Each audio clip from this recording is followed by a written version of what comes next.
Hi guys, James at Rampant Lion Reviews again for you today with another beer review. For this one, we are going to stick to Sweden and we're going to return to a brewery that has now featured on the channel a good number of times before. I've had some really nice beers from these guys over the last couple of years, and I would say that this brewery are known mainly for their big fruity juicy sours, the Berliner Weisses, the Goses for example, and they're also known for their hazy New England IPAs as well. And we've had some really nice examples of both of those style brackets on the channel from this brewery before. But this beer we have today is supposed to be a little bit different. It's meant to be a little bit of a hybrid, this one, but I've heard very good things about it. It seems to be very highly rated, so hopefully it's nice, and I hope that you guys enjoy my take on this beer as well. So yeah, for this review then, we are going to head a little bit north once again. We are going to go to Strömstad on the Swedish west coast, which is quite close to the Norwegian border, a very picturesque little fishing town from what I gather, and somewhere that I would like to visit actually if I get the chance. But we're going to have a look at yet another beer from Fermenterarna, or the Fermenters as they would be known in English. This particular beer is called Beyond the Beast. It comes in at 8% ABV, and this one is a double IPA. Now from what I gather, this one is supposed to be a little bit of a hybrid between a west coaster, a more kind of boozy and malty west coaster, and a little bit of a kind of more hazy, creamy New England IPA as well. So I have to say I'm really curious to see how it turns out in that regard. But the beer was released as part of the Lokal Småskalig assortment through Systembolaget here in Sweden for April of 2021. It was one of 3 beers this month, along with a New England IPA and also a sour beer as well. And you will see me review the sour beer in a few videos time. I think out of the 2 IPAs, I just liked the artwork and the name of this one, and that was what made me choose it. But yeah. Fingers crossed this is another good beer from them, and I hope that you guys enjoy my take on it as well. But yeah, the last beers I reviewed from this brewery were the 2 Battle IPAs, the Anna and the Niklas, and those were very nicely executed. And as I said earlier, they've got a good reputation for both the fruity juicy sours and the kind of more hazy New England IPAs. But yeah, I guess it's time to crack on with this review then. So, as always with my reviews, I'll tell you a little bit about the brewery before we taste the beer. If you want to get straight to the tasting, just fast forward. All the usual links are in the video description below. That's the brewery website, the link to my other reviews that I've done from Fermenterarna before, and you will no doubt see more added to that list in the fairly near future. But there's all the usual social media down there. If you want to see more reviews, do please consider subscribing to the channel. The whole channel, of course, has a geography-based tagging system, so you can go into the homepage and search for beer based on country, city, state, county, province, prefecture, whatever it is you happen to be interested in. Do check out the playlists of beers from different countries. There is one there for all the Swedish beers that I've reviewed for you. That's constantly being added to, and as always, please do get in touch and let me know some of the other beers and breweries that you guys would like to see me review. It's always great to hear from you guys that are watching the videos, and the support that you show the channel is hugely appreciated. So anyway, to tell you a little bit about Fermenterarna then, on to my brewery notes. So Fermenterarna, or the Fermenters as they would be in English, was founded by Niklas Aronsson and Anna Claesson, who founded the company together back in 2018. So still a relatively new addition to the Swedish beer scene. As I mentioned earlier, the brewery can be found in Strömstad in Västra Götaland, very close to the Norwegian border, supposed to be very beautiful. But the journey that these 2 guys had to getting interested in beer was actually quite different. So apparently Niklas ordered a beer in a bar one day without really knowing what it was, but this turned out to be the Tropic Thunder from Dugges Brewery, which, as I've mentioned in other reviews, in my opinion is one of the kind of cult classic Swedish craft beers. In fact, I'd say it's probably the cult classic Swedish sour beer, in fact. But Anna, on the other hand, got interested in beer through a different means. She had a long interest in things that ferment, and she also runs the Coasters Trädgård, or restaurant, and she's fermented various things over the years, such as sauerkraut, sourdough bread, and you name it, she's fermented it apparently. So yeah, they eventually kind of got interested a little bit more in beer and started brewing that for themselves. But the brewery started out with a very small brew kit of 200 litres, and then in late 2018 they took a break to expand the company after their beers were received very well at different festivals. But they now boast a new facility with 2 500 litre brew kits and a total tank capacity of around 17,000 litres, and they've been aiming they did manage to brew 50,000 litres over the course of 2019, but they say that they've now got the equipment to brew 250,000 litres of beer per year, and it will be interesting to see how quickly these guys scale up, because their beers are pretty damn nice in my opinion. But according to Untappd, these guys have produced around 105 different kinds of beer as of April 2021 when I'm filming this particular review for you. As I said, this brewery are known mainly for their big fruity juicy sours, but also for their New England IPAs as well. I would love to see these guys have a go at like a black IPA and a more kind of old school West Coaster as well. So fingers crossed that's something that we see from them in the future as well. I'd love to see like a kind of German style Pilsner or something like that for them as well. Although maybe when these guys, just thinking the way the mouthfeel on these beers is, it might be cool to see them try like a Czech Svetli, like a Czech blonde lager. That could be an interesting proposition for these guys to have a go at. But yeah, like I say, definitely one of the Swedish breweries to watch out for in my opinion. We've had some really nice IPAs from them over the last little while, and their sour beers rather are very good as well. But yeah, that's all I can really tell you about Fermenterarna for the moment. If you want to learn more about these guys, you can check out the brewery website. You can follow them on Facebook and Instagram to keep up to date with all the latest goings on, and you can of course check out the Rate Beer, Untappd and Beer Advocate pages to learn more about all of the different beers that these guys have done. So yeah, let's have a taste of this beer then and see how we go. So I'll just let you have a little look at the artwork before we open it up. As you can see, the artwork is pretty interesting. It looks a little bit like something out of Ricky Gervais's book, The Flanimals. It really looks like that. It's a little bit kind of messed up, to be quite honest with you. You wonder what mind constructed this. But yeah, there you can see on the back there is the Fermenterarna brewery symbol. You can also see they've got their kind of data part of the beer as well, Beyond the Beast. But yeah, like I mentioned earlier, this one is an 8% double IPA. It's supposed to be a hybrid of a West Coaster and a New England. But the hopping process in this one is a little bit complicated, so I wrote this down from the Untappd page. So this one is hopped with Simcoe and Columbus in the Whirlpool. These will be the bittering hops, and then it's first dry hop with Columbus, which is quite interesting. I've not really heard of dry hopping with Columbus before, because usually it's just a big spicy beast of a hop. But then the later additions of dry hopping are Galaxy, and then a little bit of Citra and Mosaic in there as well to add some complexity. So yeah, all American hops. Oh no, sorry, Galaxy is Australian. Need to remember that. So yeah, all American hops in this one, but yeah, all high alpha acid as well. So Simcoe about 12%, it gives you a nice soft kind of passion fruity element. Columbus, as we've mentioned, is about 12-13% alpha acid and a big spicy beast. Galaxy is about 14%, lots of strong passion fruit and a little tropical fruit complexity as well. Citra, we know, mangoes, lots of little citrusy notes in there also. And then Mosaic is mainly a kind of juicy tangerine note, and both Citra and Mosaic sit around the kind of 14% alpha acid mark as well. But yeah, this I think should make for a really interesting beer. But 440 milliliter can, as you can see, I paid I think about 50 Swedish kroners for this one, €5, £4.50 sterling, maybe about $6 American for those of you watching in different places. Gold top on the can, which looks very nice. So yeah, let's have a taste of this beer then and just see how we get on. I'm really curious to see what this one has in store for us. An 8% West Coast New England double IPA hybrid. So let's go for it. Certainly smells on the opening a little bit more like a kind of New England, but you can kind of see the difference in colour with this one compared to some of the other ones that we've had. It definitely looks a little bit less hazy, if we can say that. But yeah, check that it's aligned for my OCD, and there we go. So head on that one's faded pretty quickly actually, so that tells you maybe a little bit of a lower wheat content. Remember, wheat is quite important for retaining the head on these beers, but I will say that as you move this beer around, the fruity juicy aromas that come off the top of it are very, very nice. But yeah, as you can see, before the head completely disappears, it poured with about a quarter finger of a frothy, I would say perfect white head. That's faded away to just be pretty much nothing. There's just a few little wisps sitting on top of the head there, but as you go round the edge of the glass, it does have a nice little bit of a kind of foamy ring in there. But in terms of colour, this beer is a lovely bright yellow. If we shine the light through it, you can definitely see with this one that it's a little bit more of a kind of natural haze that it has. Well, I say natural, but you know what I mean. The New England IPAs are always kind of soupy and gloopy to an extent. This one is a little bit more just like a kind of unfiltered, more natural haze, if you like. But yeah, one or two big bubbles sticking towards the side of the glass, a few little ones going up towards the bottom of the head there. But yeah, a lovely, very bright yellow mango juice colour, this one. So yeah, it looks very, very nice, I have to say. So let's take a look at the aroma then and see how we get on. Nothing particularly surprising about the beer in terms of its appearance. It does look a little bit more like a New England than a West Coaster, I would say.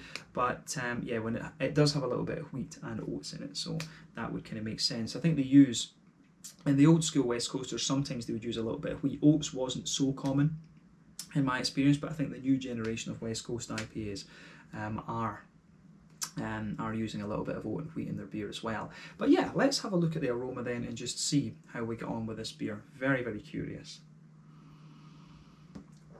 yeah, you can definitely smell this one's a little bit more boozy. When it's 8% though, you would kind of expect that. But yeah, aroma wise, it's quite interesting. It smells a little bit different from what I remember of the other IPAs that we've had in the past from Fermenterarna. I'm trying to remember if this is the strongest IPA that I've had. It could well be, come to think of it. I think most of the beers that I've had from these guys have been, you know, about 6.5% and below when I think about it. There might have been a double IPA in the very early days of trying this brewery's beer. Maybe the very first one I tried from them could have been, pardon me, a double IPA, but this is my strongest beer from them for a while anyway, I'm pretty certain of that. But yeah, with the aroma of this beer then, I'd say, as I said to you earlier, I've always found that Fermenterarna have a really soft IPA. It's just really soft and drinkable. But this one comes across as having a little bit more bite to it, which is interesting. So for me, on the nose, you do get a lovely kind of wheaty bitiness out of it. There's some really smooth white bready elements in there. You can definitely smell a little bit of the kind of sweetness that develops out of the oaty character in this beer also, which I can certainly appreciate. And I find that the more that you smell of the malty side of this beer, the more it kind of sweetens up actually. So yeah, wheaty bitiness, smooth white bready notes, and a kind of slight oaty creaminess as well. So I really like how this one, I really like how this goes about its business actually. But yeah, interesting. But yeah, you can definitely smell a little bit of that boozy West Coasty character in this one. It comes out a little bit more as your nose adjusts to it, so you get a wee bit of that kind of sweet, almost caramelly, biscuity sort of thing. So remember, as I've said to you in other reviews, you know, New England IPAs can go in a few different directions. They can be farmhousey, they can be sort of rye leaning and grainy, wheaty and bitey, oaty and creamy, you know, barley malt leaning and bready, and also a little bit kind of brown sugary leaning. The West Coast IPAs, on the other hand, I think have mainly two directions. They can be more kind of oily and caramelly, or they can be a little bit more kind of bready and biscuity. And it's quite a bready and biscuity element that I get out of this one actually. It's really interesting for sure.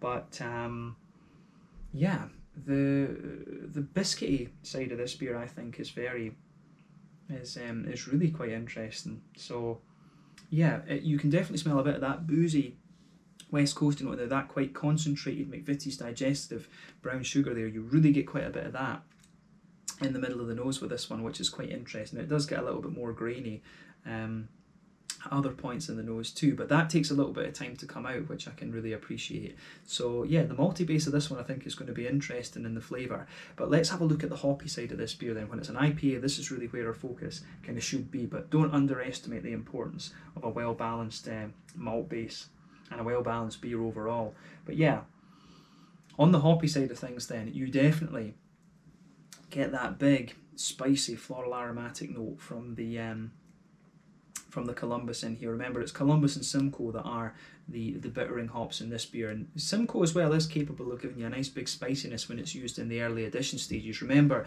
when you add hops in the early stage of the wort boil, that's when you get most bitterness out of them, and then you've got a progressive trade-off over the course of the wort boil in favour of where the bitterness decreases and the flavour and aroma profile of the hop comes out a little bit more. But yeah, an IPA like this is going to undergo a boil of maybe 70 to 90 minutes, something like this.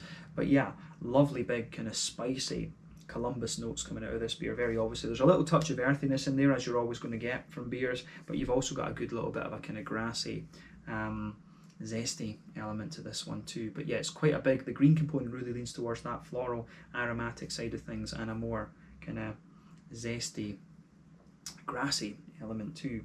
So yeah, I really like how that goes together in this beer. But yeah, it's awesome. It is pretty awesome. On the green side of things, it gives the beer just a little bit of bite, but on the fruity side of things, it's quite interesting. There's quite a bit of stuff going on with this one. So I definitely get a bit of that kind of stronger passion fruity note out of this one. That's going to come from the it's going to come from the Simcoe, it's going to come from the Galaxy, and it's also going to come from the Citra in this beer. So you have got quite a strong, pungent, tropical fruit note in this one, that big passion fruity element. But as your nose adjusts to it, you get a little bit more of a mango-y and apricot-y note. That's the Citra that's going to give you that. I think the Galaxy is going to give you a little bit of the kind of apricot-y note in there as well, for sure.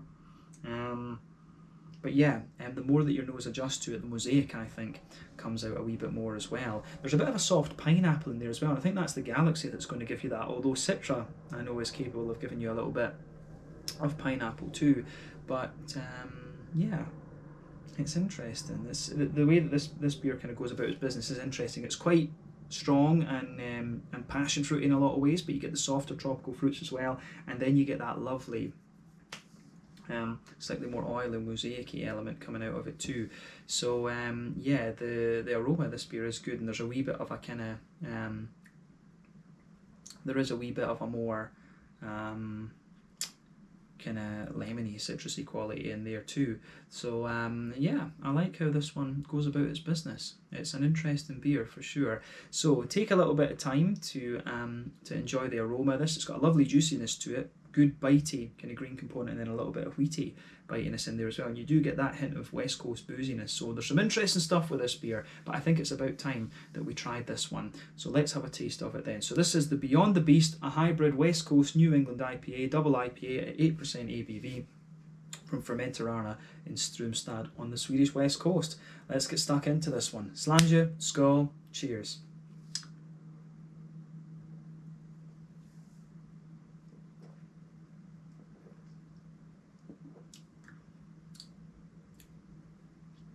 See exactly what they mean with this.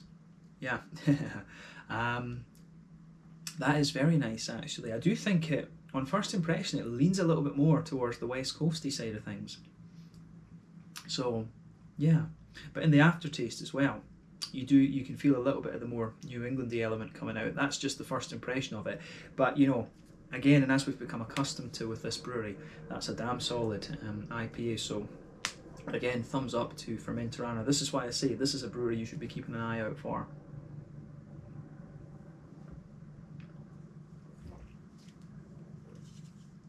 But this beer, I would say the mouthfeel of this one is, from memory, it feels a little bit different. This one comes across as a little bit more oily and slick compared to the other IPAs we've had from them before. So yeah, we'll come back to the mouthfeel later in the review though, as we always do. But I like this one. I certainly do like this one. I think this is really nicely executed. Just on first impression, I would say, you know, I'm tempted to say it'd be a bit of a shame if this beer was only a one-off brew, but with these guys, they're always kind of tinkering and sort of improving things. So who knows, they might bring out one that's even better than this at some point down the line. But you know, that said, I still think the best New England IPA I had from them was the very first one with the hop cone on the can. I still think they're yet to top that one. So who knows? Who knows? This is certainly a really interesting beer, and it is very nicely executed. So if you come across this, try it, definitely.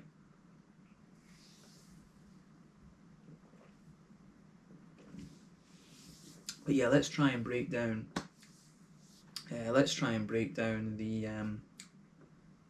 The flavour of this one then.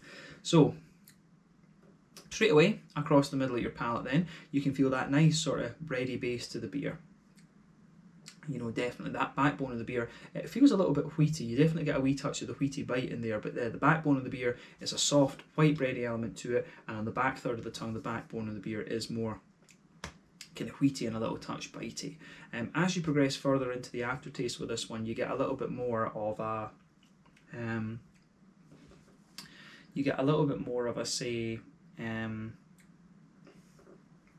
you can feel the sort of, on top of that more wheaty layer, you get a little bit of a kind of more doughy, soft, white bready note kind of coming out there, but it doesn't feel too sort of airy, if you like. It feels like quite a condensed bready element. But on top of that, if you go down the middle line of your tongue, you can feel a nice kind of layer there of a smooth, oaty character, and that's forming the backbone of the base layer of the beer. On top of that though, this is where you start to get the West Coasty elements coming out. In the very centre of your palate, you get that kind of concentrated, biscuity, syrupy sort of thing. It feels like just really concentrated and crammed together. It's that McVitie's digestive kind of booziness, if you like. So yeah, you get a lot of that coming out of this beer, which I really like.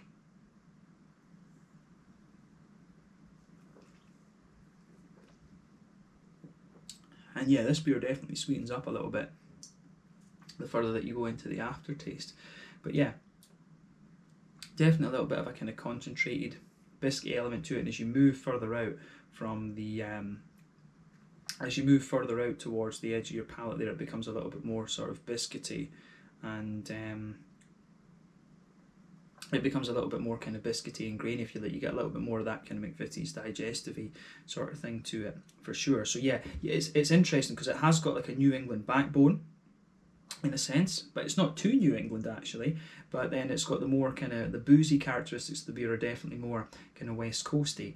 But other than what I've described, there's not too much going on in the malt base. It's actually quite a straight shooting malt base in that sense. And yeah, that's another characteristic I would say about Fermenterarna. They just always seem to get their malt bases are always very kind of straight shooting and just nicely executed. And it kind of goes to show you that sometimes simplicity is key. If you can get a good balance and you can find the right ratio, you don't have to have all these different kind of malty complexities and things in the beer. So yeah, that's definitely worth remembering in this one too.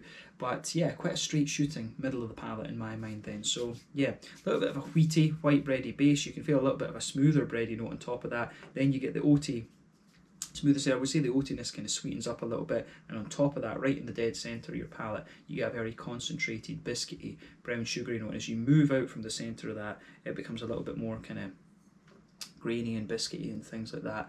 So yeah, I like how all of that pieces together.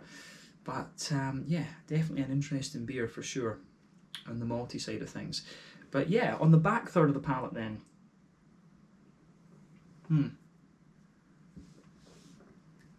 as I said, the back third of the palate is a little bit more about the wheat. On that border region between middle third and back third, you can feel a little bit of a kind of doughiness just building up a little bit there, and then you get a wee bit of bread crusty element in there too. But on the back of that, on that back third of your palate, you can feel the sort of airy, yeasty esters, just yeasty kind of notes. I don't know whether it's right to say esters there, but you can feel those more airy, yeasty, bready kind of things just sitting on top of that. So when you start at the back,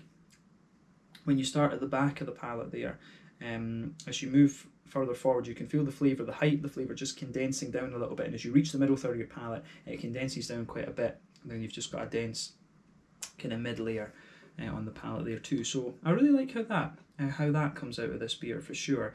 But I think that covers the malty side of things very well. I think it's quite straight shooting, and it works. It certainly works. It shows you enough New England, and it shows you enough kind of West Coast as well, so I like that. Hoppy side of things then. Back corners of the palate, definitely a little touch of earthiness in there.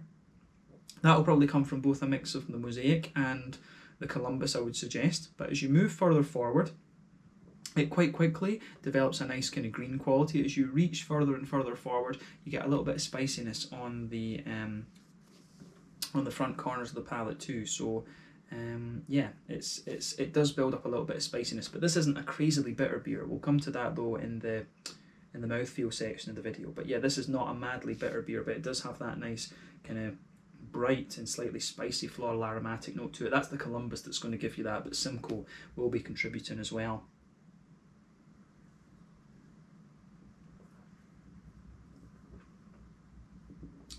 Round the front curve of the palate, there's a nice lighter grassy element to it, a little bit of a zesty kind of quality. So yeah, I can really appreciate how that comes out of this beer as well. Just seen there's a big spider on my ceiling up there as well. I don't know how that's got in. Anyway, just saw something moving up there. I was like, what the hell's that? That kind of happens when you're doing beer reviews, apparently. You get big spiders coming in your room. Anyway, but yeah, the green component of this beer is quite nice. Nice, big, bright, slightly spicy floral notes and a good little bit of grassy zestiness. Let's focus on the fruity side of the beer then. So, for me, the fruity side of this beer is quite... it's nice and soft and juicy, but on that border region again between the middle and front third of your palate, you can feel that little bit of doughy build up. There's a little bit of bread crust in there. Then underneath, you've got a really nice kind of smooth... you have a very nice sort of smooth oaty kind of thing to it. That's the oaty notes are the kind of base of that front third of your palate. And as I always say, you get that oily bubble where those juicy fruity esters just roll their way out of the beer. So towards the back of that front third of your palate, you have a very nice kind of, you can feel that's the stronger tropical fruits that come out of there. It's the passion fruit, there. So that's the Galaxy, the Simcoe, and the Citra all coming towards that. Although I'd say it's probably the Galaxy and the Citra that are giving you the slightly stronger passion fruity notes. As you come further forward, though, the passion fruit mellows out, and you start to get that more kind of oily mango note from the Citra in there. Then you can feel a few sort of apricotty, softer tropical notes in there as well. Maybe a little bit of pineapple too. So the pineapple's maybe coming from the Galaxy, I would think. Maybe a little bit from the Mosaic as well. It can give you a little bit of that. But yeah, you've got some really nice, soft, kind of tropically elements as you reach the kind of middle of that front third of your tongue. As you move into the front half of it, though, it starts to feel a little bit more citrusy in a sense. You get a really nice sort of orangey. You can feel that oily, tangerine orangey type thing from the Mosaic, which I really like.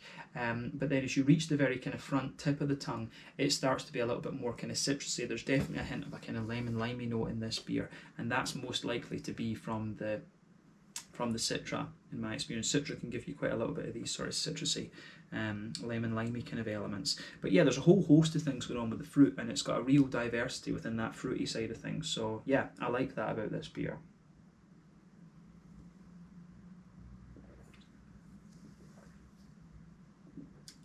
But yeah, fruity side of things, it's really quite nice. And it's got a good balance between sort of oiliness and juiciness as well. Remember, the West Coast IPAs are definitely more oily, but the New England ones are the more soft and juicy ones. So yeah, I think this beer really strikes an interesting balance actually between these two styles. So when they say it was a hybrid, I think they've pulled it off really quite well.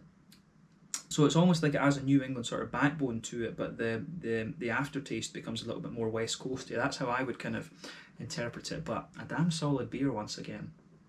Damn solid beer from Fermenterarna, absolutely. And this kind of goes to show you why these guys, why personally I would hold these guys in such high regard just now.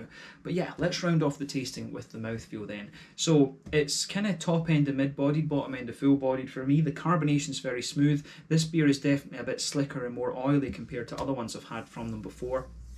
So yeah, I would stick with that. In terms of bitterness, what are we going to say about this beer?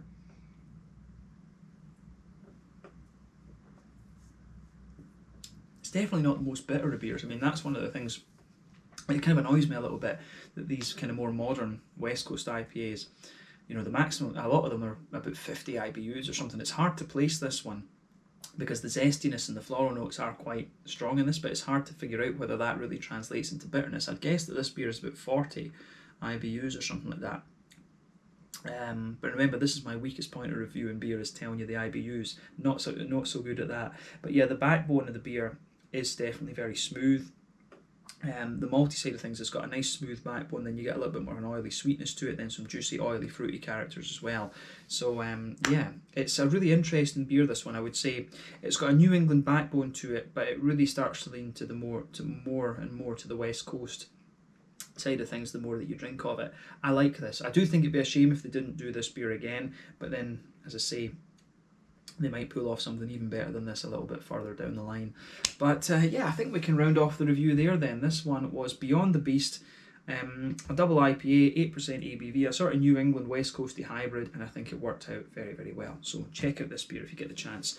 Once again, thank you for watching my beer reviews. Until the next time, please like, subscribe, share, all the usual YouTube stuff. Let me know your own thoughts on this beer in the comment section below. Let me know what your favourite beers are from Fermenterarna, and we will no doubt return to these guys at some point fairly soon. Catch you guys in the next review. Slàinte, skål, cheers. Make sure you check out Fermenterarna and Beyond the Beast if you get the chance. Cheers.